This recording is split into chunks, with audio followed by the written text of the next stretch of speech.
I den her video, der skal vi snakke om feedback. Og hvorfor skal vi det? Det skal vi, fordi at I hver især skal give feedback til hinanden. Man lærer faktisk meget selv ved at give feedback til andre, fordi man bliver opmærksom på, hvad det er, man skal fokusere på, også i sin egen oplæsning. Så derfor er det godt både at modtage feedback, men også at give feedback til andre. Det her er de fokuspunkter, som I skal have fokus på, når det er, at vi skal have vores lille oplæsningsseance.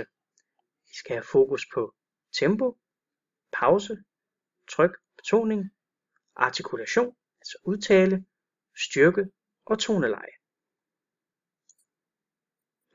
Når I skal give hinanden konstruktiv kritik gruppevis, så skal I først lægge mærke til, hvad det er, gruppen har gjort godt med fokus på de forskellige byggeklodser, som vi så i forrige slide.